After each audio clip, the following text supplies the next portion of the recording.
cabdisalaan maxamuud shire waa wiil dhalinyaro ah oo arag gala oo ku nool magaalada Kismaayo waxa uu ka mid yahay wariyaasha ka howlgala idaacadda dowlad goboleedka Jubbaland ee Radio Kismaayo oo uu ku soo biiray 3 toddobaad ka hor. cabdisalaan waxa uu weligii jeclaa inuu ka mid noqdo wariyaasha Soomaaliyeed ee ka howlgala warbaahinta dalka si uu uga hadlo dadka qaba baahiyaha gaarka ah bulshada Soomaaliyeedna uu u dareensiyo waxyaabaha ay u baahan yihiin dadka naafada ah. waxa uu idaacadda ku leeyahay barnaamij toddobaadla oo loogu magac daray Rajiside ka oo ka hadla arrimaha dadka naafada ah.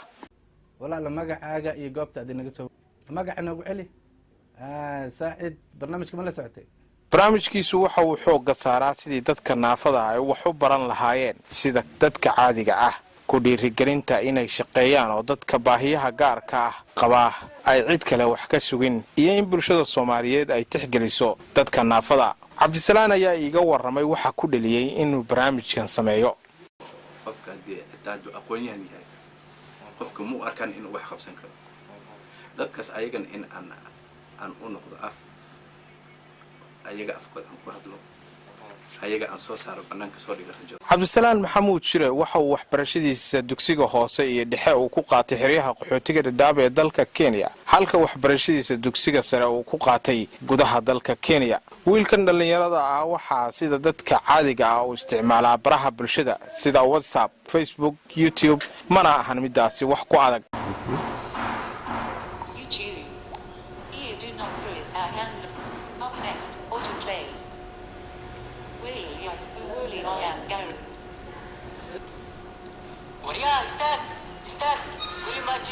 حتى فيلم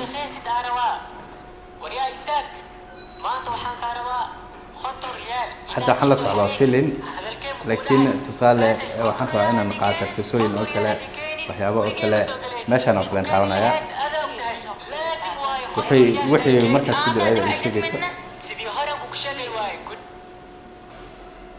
وكان هذا ولو أسلا فيلم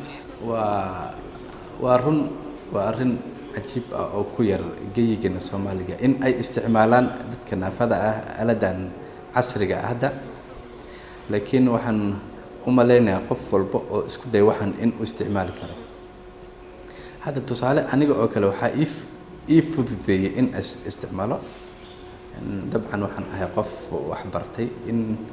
وحن أرجعنا ذاتك أنا أقول دمان أما نافذة إن أي وحبرتان إن شاء الله تصال هذا أنا أقول مركا أن جوبت شقة أنجوجو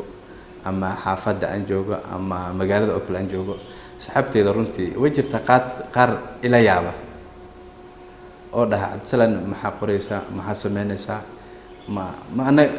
حتى قار يقول لك فتى ما جرى ما أنا قال نوالسا ماشي وحكو قرن واحد لا أنا مقلنا نحلو قرأ ومجنة لكن نسيبناك قفك مركي أنك دادعي أو كلا أما عن تصو هذا أنا جو واحد قرايو أما فرنتي اللي إيسو قرأ أو كلا عن تصو قفك